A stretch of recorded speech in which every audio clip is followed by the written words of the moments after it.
और सामर्थ्य अगर देना है तो फास्टिंग वो काम करता है।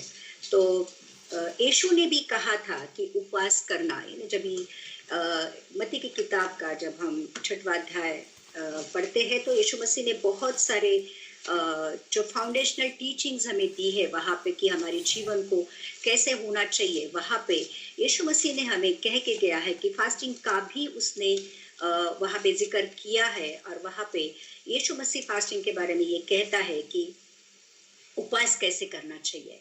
तो यहाँ पे हम लोग तीन के वचन में जाते हैं, जहाँ पे मत्ती की किताब का 6वां अध्याय का हम 16 से 18 वचन पढ़ेंगे, जहाँ पे लिखा है कि जब तुम उपवास करो, पहली बात तो कहता है कि तुम उपवास करो, और जब भी करते हो, पहली आज्ञा तो ये है कि उपवास करो। और जब भी उपवास करते हो, यीशु मसीह ये कहता है, तो कपटियों के समान तुम्हारे मुंह पर उदासी न छाए रहे, क्योंकि वे अपना मुंह बनाए रहते हैं ताकि लोग उन्हें उपवासी जाने। मैं तुमसे सच कहता हूँ कि वे अपना प्रतिफल पा चुके। परंतु जब तू उपवास करे तो अपने सिर पर तेल मल और मुंह धो, ताकि लोग नहीं परंतु तेरा पिता जो गुप्त में है तुझे उपवासी जाने। इस दशा में तेरा पिता जो गुप्त में देखता है तुझे प्रतिफल देगा। तो यहाँ पे यीशु मसीह क्लियरली एक बात कह के गया है, ये जो फाउंडेशनल टीचिंग जहाँ पे हर एक टॉपिक के बारे में यीशु मसीह ने बात की, वहाँ पे फास्टिंग के बारे में भी स्पेशली बात परमेश्वर हमको एक कहता है कि उपवास करो, लेकिन उपवास कैसे करो? दिखाने के लिए मत करो। उपवास एक ऐसी तरह से हमें करना है कि जो सिर्फ हमारा स्वर्गीय पिता जाने कि हम उपवास कर रहे हैं। काफी बार काफी सारे लोग बोलते हैं, आज तेरा चेहरा उदास क्यों है, आज तेरा चेहरा सूखा हुआ क्यों है, और हम ये कहते हैं कि अरे मैं उपवास कर रहा हूँ, मैं उपवास कर रहा हूँ। तो जैसे ये यहाँ पे लिखा है कि दिखाने के लिए उपवास मत करो। इनफैक्ट उस दिन तुम्हारा चेहरा ऐसे खिलखिलाना चाहिए, आपका चेहरे पे एक ऐसी रोशनी आनी चाहिए, एक ऐसी शाइन आनी चाहिए जिससे लोग जाने भी नहीं कि उपवास करे, लेकिन तुम्हारा जो पिता है जो सीक्रेटली तुमको देखता है या गुप्त में देखता है, वो जाने कि मेरा बच्चा उपवास कर रहा है। तो यीशु ने कहा है हमें उपवास करने के लिए, और जो भी मसीह के पीछे चलता है फास्टिंग उसके लिए जरूरी है। ये एक ऐसा हथियार है जो हमारी आत्मिक सामर्थ्य को बढ़ाता है और परमेश्वर के साथ वाले रिश्ते को हमें इंटीमेटली जोड़ता है। अगर आपको परमेश्वर की उपस्थिति में जाना है, परमेश्वर से सुनना है, परमेश्वर को इंटीमेटली जानना है, तो फास्टिंग एक जरिया है जहां पर हम यीशु मसीह के या पिता के उपस्थिति में जा सकते हैं, उसके साथ एक इंटीमेट रिश्ता बना सकते हैं। और एक ऐसा हथियार है, सामर्थ्यशाली हथियार है जो हमें परमेश्वर के साथ जोड़ता है। और अगर हम इसका उपयोग नहीं करते हैं तो हमें बहुत सारी चीजों को जो परमेश्वर हम में और हमारे द्वारा करना चाहता है उसको खो देंगे और परमेश्वर की आज्ञा का उल्लंघन करेंगे। तो दो चीजें यहाँ पे हम लोग देख सकते हैं कि अगर हम फास्टिंग करते हैं तो परमेश्वर की आज्ञा को मानते हैं, और फास्टिंग अगर नहीं करते हैं तो परमेश्वर हम में बहुत सारी चीजों को जो करना चाहता है, हमारे अंदर का बदलाव या सामर्थ्यशाली हमें बनाना है या जो कुछ भी हम में करना चाहता है और हमारे द्वारा करना चाहता है, शायद हम फास्टिंग ना करने से उसको खो देंगे। तो पहली बात यीशु ने कहा है कि उपवास करना है, वो एक आज्ञा है, हमें माननी है। और फिर यीशु मसीह ने कोई भी बात ऐसे ही कह के नहीं गया है कि करो करके, उसने पहले करके दिखाया है और उसके जो इफेक्ट्स है, उसके जो उपयोग है, उसके कारण जो आशीष मिलती है वो भी हमें वो बता क्या किया है। तो पहली बात जो आशीष हमें या जैसे स्पिरिचुअल ब्लेसिंग हमें मिलती है उपवास से, वो ये है कि फास्टिंग के द्वारा हम अपनी निर्भरता को जो परमेश्वर के ऊपर है उससे दिखाते हैं। परमेश्वर को कहते हैं कि परमेश्वर काफी बार फास्टिंग इसलिए होता है कि प्रभु मुझे मेरे प्रश्न का उत्तर चाहिए, प्रभु मेरे इस प्रार्थना का तो मुझे उत्तर दे, परमेश्वर इससे मुझे नहीं समझ में आ रहा है कि मैं क्या करूं। और काफी बार हम लोग फास्टिंग में जाते हैं कि परमेश्वर से जुड़कर परमेश्वर से उस प्रार्थना का हम उत्तर मांगे। तो याकूब की किताब का अगर हम 4 अध्याय का 10वां वचन पढ़ेंगे तो यहाँ पे परमेश्वर का वचन हमें ये कहता है कि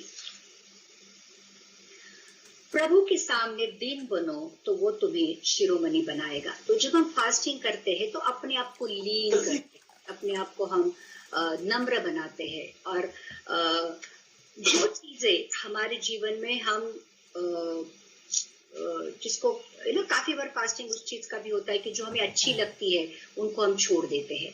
तो काफी बार परमेश्वर को फास्टिंग करके हम ये दिखाते हैं कि प्रभु हमने इन चीजों को छोड़ दिया है, हम इन चीजों को त्याग करते हैं, जो हमें अच्छी लगती है उन चीजों को हम लोगों ने त्याग दिया है, और एक तरह से हम नम्र करते अपने आप को और परमेश्वर को कहते हैं। और जब परमेश्वर का वचन ये कहता है कि जब हम उसके सामने अपने आप को नम्र करते हैं, परमेश्वर हमें शिरोमणि बनाता है।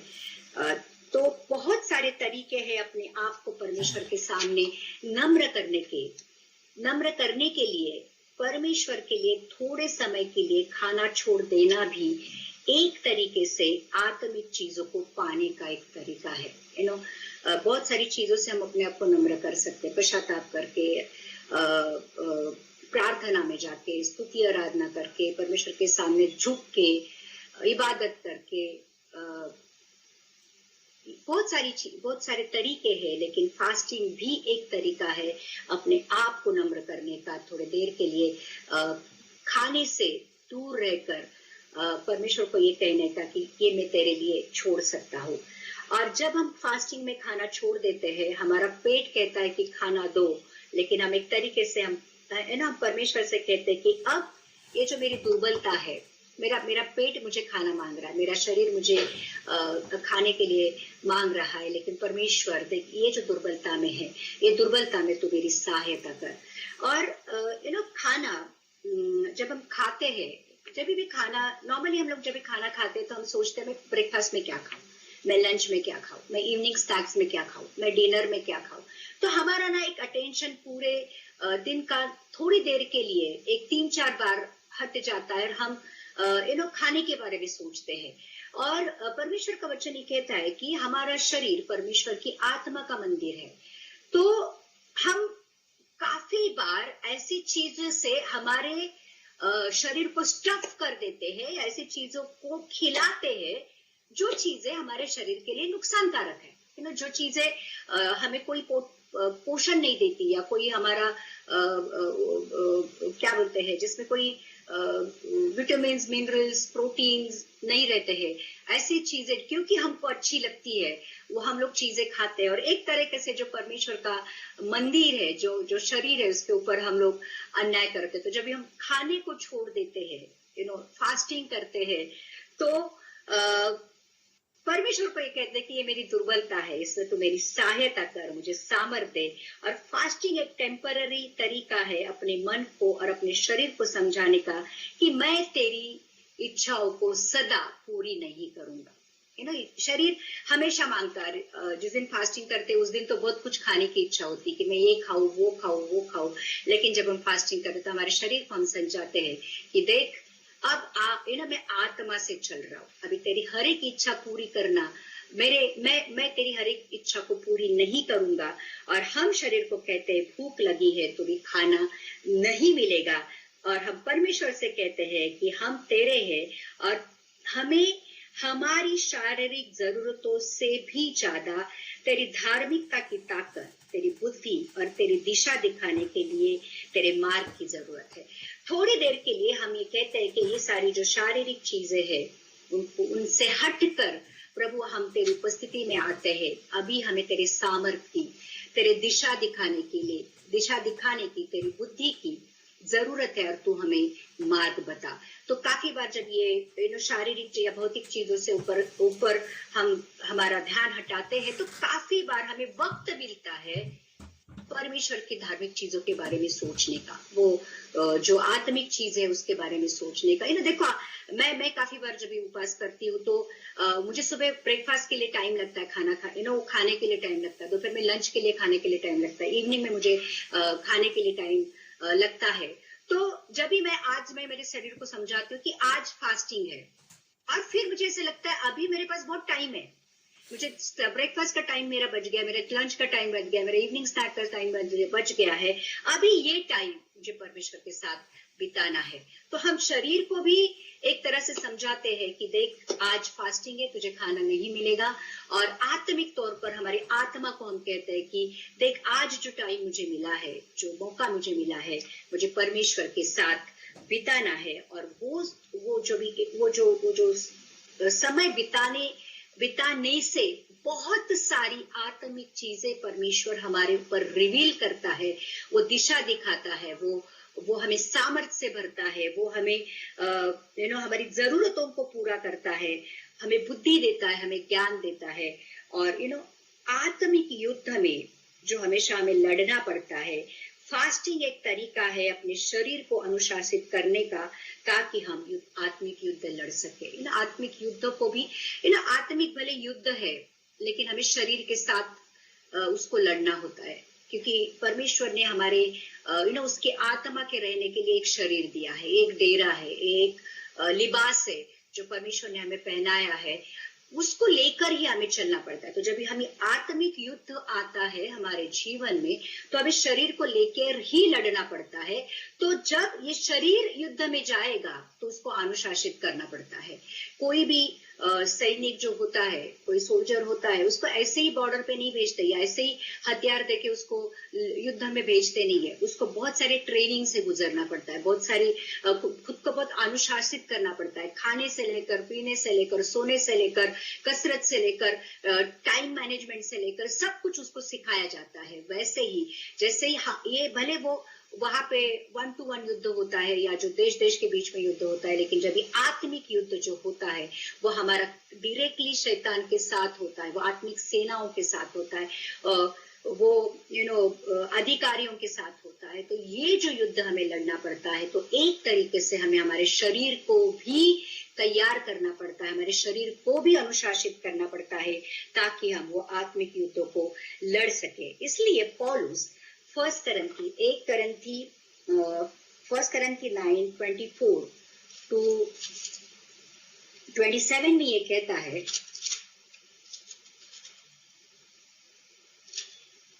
क्या तुम नहीं जानते कि दौड़ में तो सब दौड़ते हैं, परंतु इनाम एक ही लेके जाता है। तुम वैसे ही दौड़ो कि जीतो। परमेश्वर चाहता है कि तुम ऐसे दौड़ो कि जीतो। तुम हारने के लिए दौड़ो मत, तुम जीतने के लिए दौड़ो। और वचन ये कहता है कि हर एक पहलवान सब प्रकार का संयम करता है।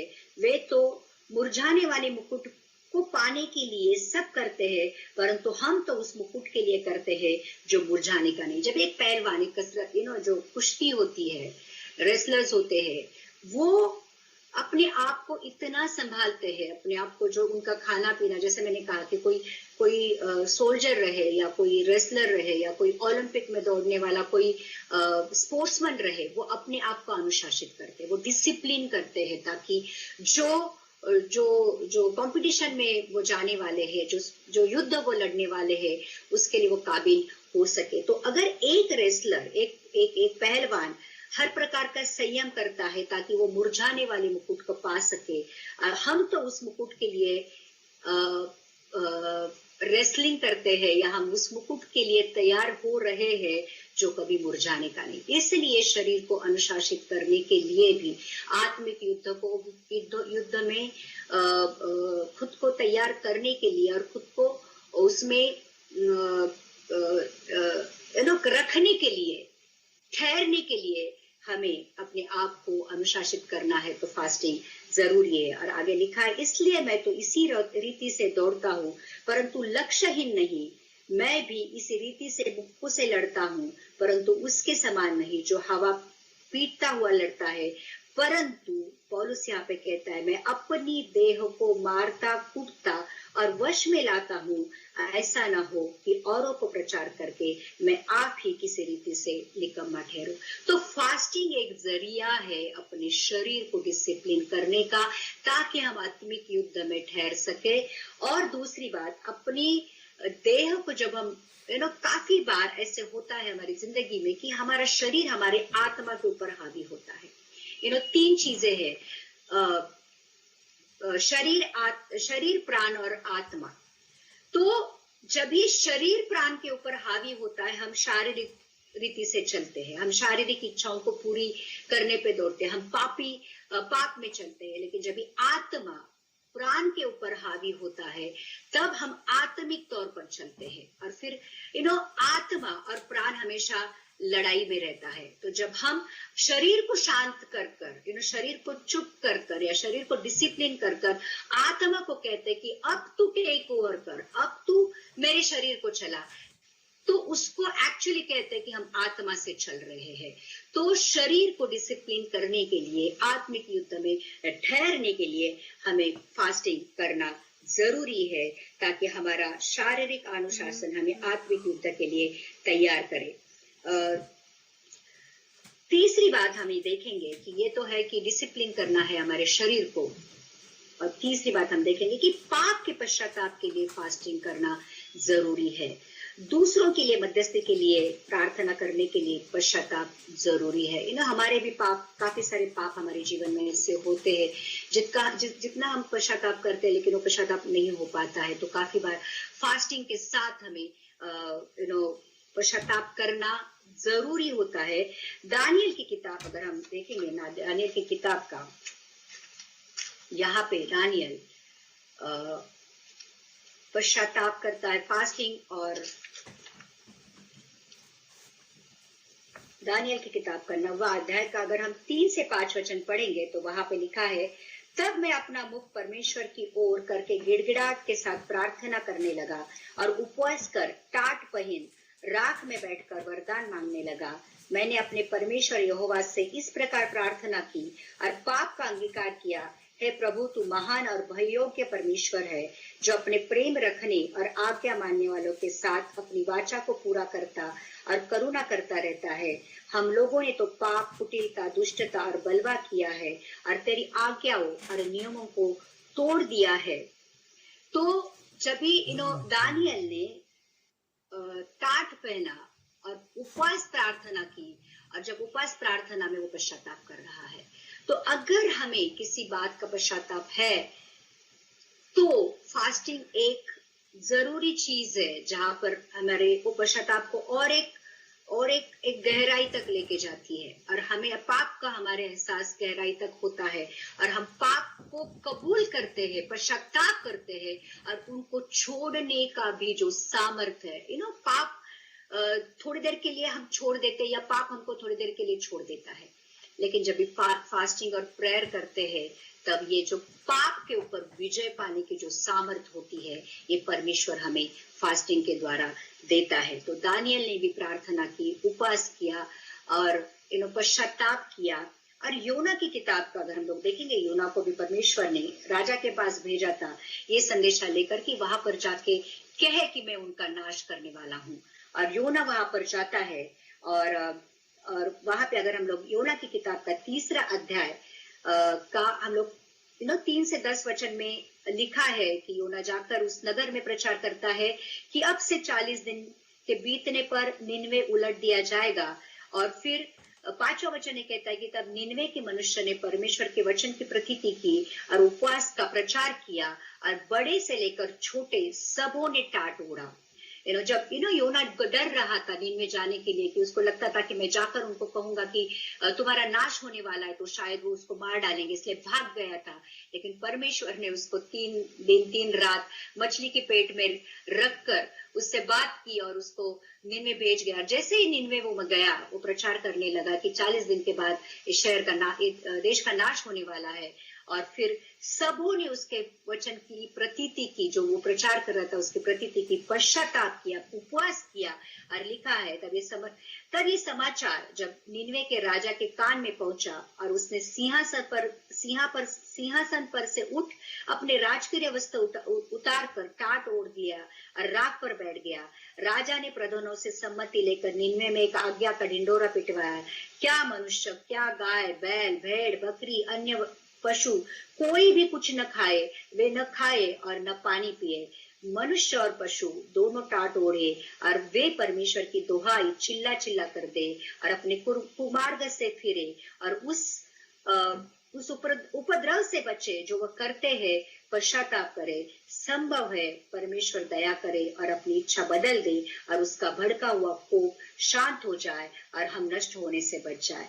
और जब परमेश्वर ने उनके कामों को देखा कि वे कुमार्ग से फिर रहे हैं, तब परमेश्वर ने अपनी इच्छा बदल दी और उनकी जो हानि करने की ठानी थी उसको न किया। तो जब परमेश्वर ने देखा कि उन्होंने पश्चाताप किया है, उन्होंने उपवास प्रार्थना की है ना, वहां पे तो सिर्फ मनुष्य ने नहीं, प्राणी पशुओं ने भी उपवास किया था। और जब परमेश्वर ने देखा कि सच में इन्होंने उपवास प्रार्थना कर कर अपने पापों का पश्चाताप किया है, तो परमेश्वर ने उनको जो नष्ट करने की योजना बनाई थी वहां से उसने अपना मन बदल दिया और उनको नष्ट न किया। ये बहुत आश्चर्य की बात है कि परमेश्वर ने सोचा था कि सारे लोगों का नाश करूंगा, परंतु प्रार्थना और उपवास के द्वारा जब वो परमेश्वर की तरफ मुड़े, परमेश्वर ने अपने करुणा के अनुसार उनको माफ कर दिया। तो फास्टिंग तभी करना है जब कोई पाप अगर बार बार हमें उसके जाल में फंसाता है ना। कभी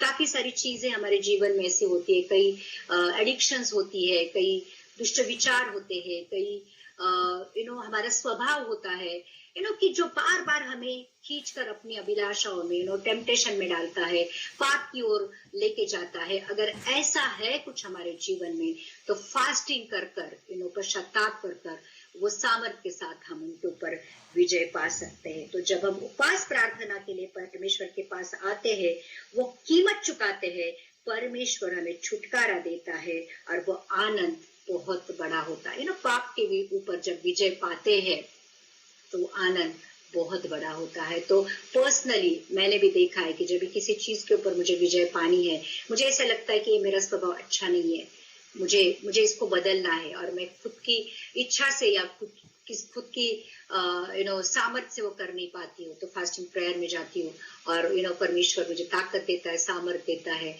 और काफी बार ऐसे होता है कि उस चीज के ऊपर जिसके ऊपर मैं विजय नहीं पाती हूँ, पा नहीं सकती हूँ, फास्टिंग और प्रेयर के द्वारा वो मेरे जीवन में होता है। जब हम ऐसी परिस्थितियों से उपवास प्रार्थना करते हैं, पश्चाताप के साथ परमेश्वर के पास आते हैं, तो परमेश्वर भी जानता है कि हम हमारे पाप के प्रति या हमारे सुधरने के प्रति कितने सीरियस है, और हमारे पश्चाताप के प्रति भी हम कितने सीरियस है, और अकॉर्डिंगली परमेश्वर हमें नया जीवन देता है या हमारे जीवन को नया करता है, एक नई सामर्थ से भरकर। हम दूसरों के लिए भी फास्टिंग कर सकते हैं। अगर कोई पाप में गिरा है, कोई एडिक्शन में गिरा है, कोई ऐसे रिश्ते में गिरा है कि जो गलत है, तो हम दूसरों के लिए भी फास्टिंग कर कर उनको भी उस बंधन से छुड़ा सकते हैं जिनको परमेश्वर की दया की जरूरत है। तो यहाँ पे दानियल और नेहमाया ने प्रार्थना के द्वारा और फास्टिंग के द्वारा राज्यों को बचाया है, राष्ट्रों को बचाया है। अगर हम भी हमारे राष्ट्र के लिए, हमारे राज्य के लिए, हमारे शहर के लिए, हमारे चर्च के लिए, हमारे रिश्तेदारों के लिए, हमारी फैमिली के लिए अगर फास्टिंग प्रेयर करते हैं, तो उसके द्वारा परमेश्वर उनको बदलने की भी ताकत रखता है, क्योंकि वो हमारे फास्टिंग के पीछे छुपी हुई जो इच्छा है या जो प्रेयर रिक्वेस्ट है उसको देखता है और उसके अनुसार उत्तर देता है। तो अपने पाप के लिए भी हम पश्चाताप के लिए प्रार्थना और फास्टिंग कर सकते हैं, और दूसरों के पाप से छुड़ाने के लिए, उनको नष्ट होने से बचाने के लिए भी हम फास्टिंग और प्रेयर कर सकते हैं, और परमेश्वर वो देखकर उसका उत्तर देता है। तो इस तरह से मध्यस्थी के लिए उपवास प्रार्थना हम कर सकते हैं, और यकीन मानो उसका बहुत बड़ा प्रतिफल हमें हमारे जीवन में मिलता है ना। काफी बार ऐसे होता है कि हमारी फैमिली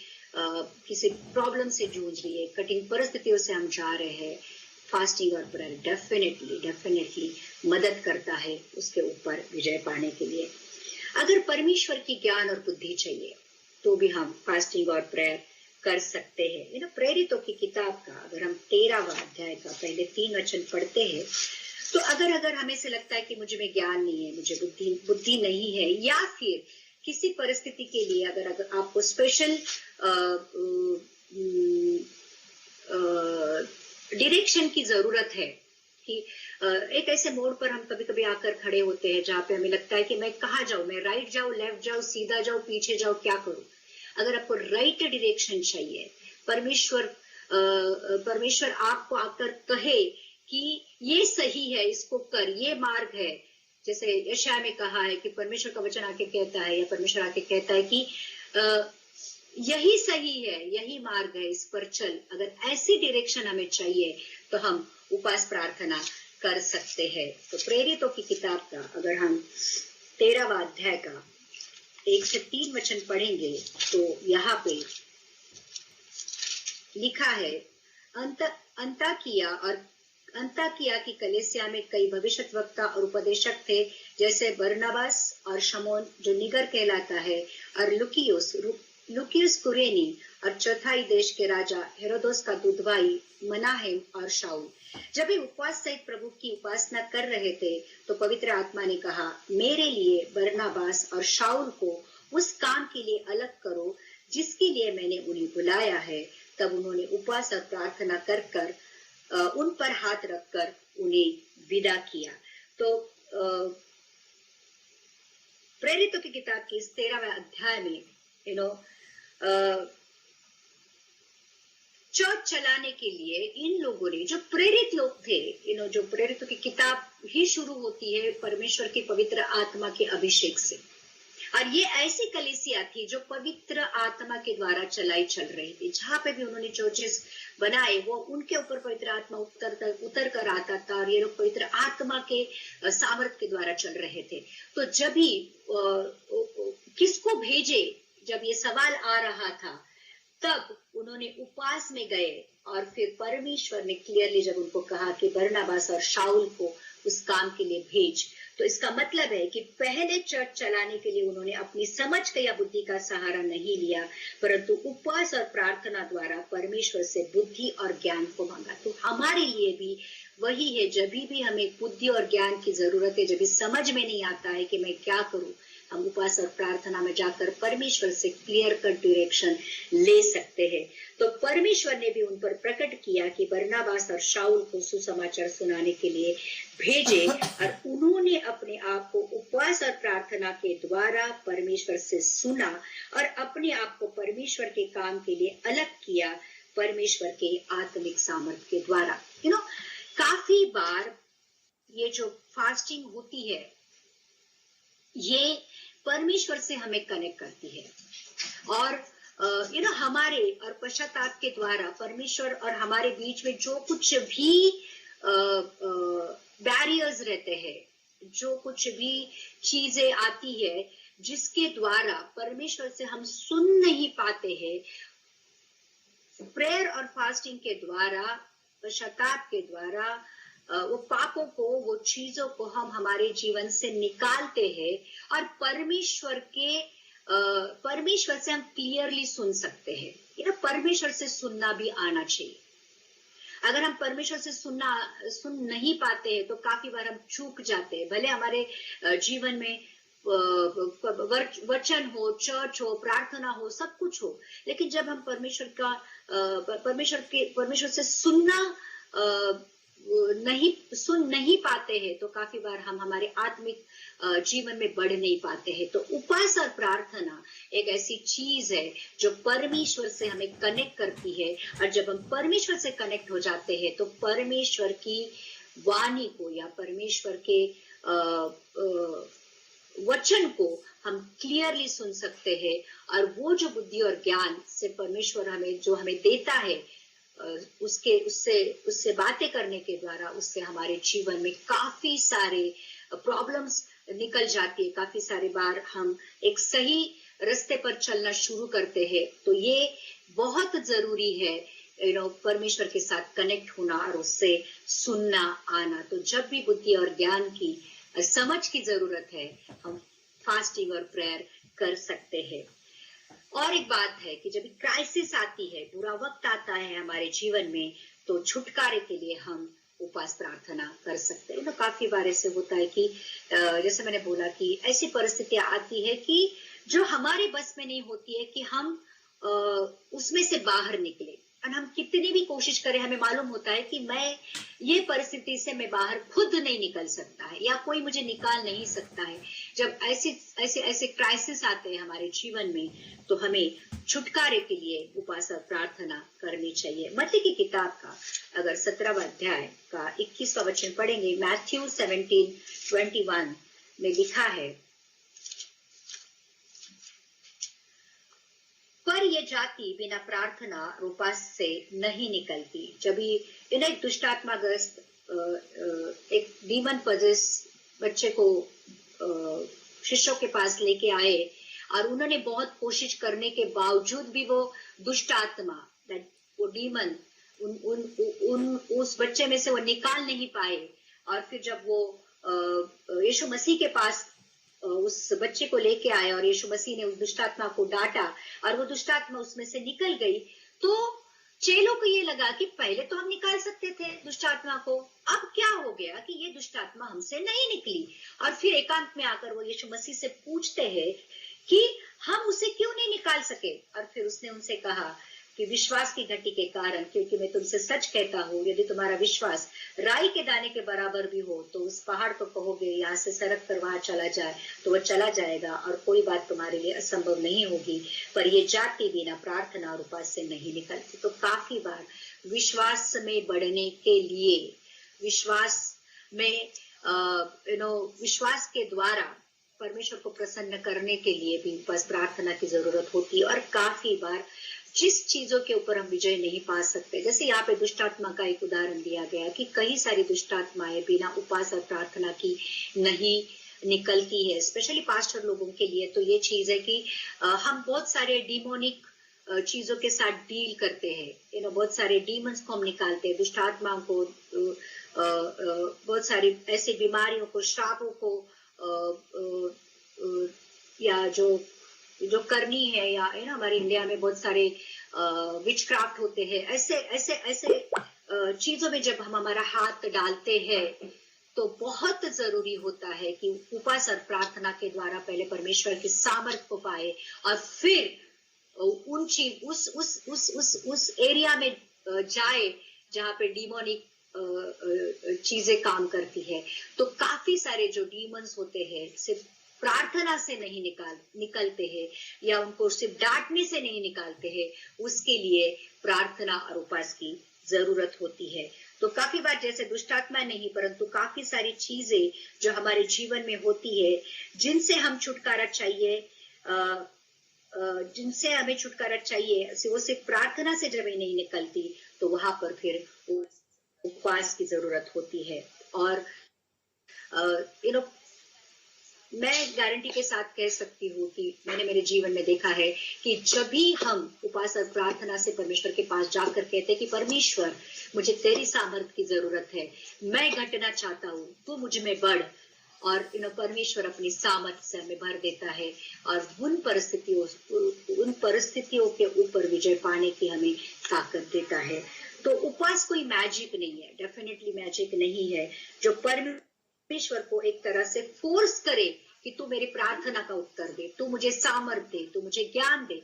ये कोई मैजिकल फॉर्मूला नहीं है कि चलो जो चीजें मुझे चाहिए मैं उपवास प्रार्थना करूं, ऐसा कोई मैजिकल फॉर्मूला नहीं है। और ना ही हम उपवास के द्वारा परमेश्वर को फोर्स कर सकते हैं कि मेरी प्रार्थना को सुन या उसका उत्तर दे, परंतु हमें पूरी परिस्थितियों से गुजरना पड़ेगा। परंतु जितना हम उपवास में रहेंगे और प्रार्थना करेंगे, उतना परमेश्वर के सामर्थ और उपस्थिति से भरेंगे, और वही ताकत और विश्वास हमें और स्ट्रांग बनाएगी। डेफिनेटली एक चीज जरूर है कि जब हम उपवास प्रार्थना रेगुलरली करते हैं, सिर्फ क्राइसिस के समय नहीं, सिर्फ कुछ चाहिए करके नहीं, पर जब रेगुलरली हम परमेश्वर की उपवास और प्रार्थना में बने रहते हैं, परमेश्वर धीरे धीरे उसकी सामर्थ, उसका जो बुद्धि है, उसका ज्ञान है, उसकी जो ताकत है हमारे अंदर डालने लगता है। और उपवास प्रार्थना से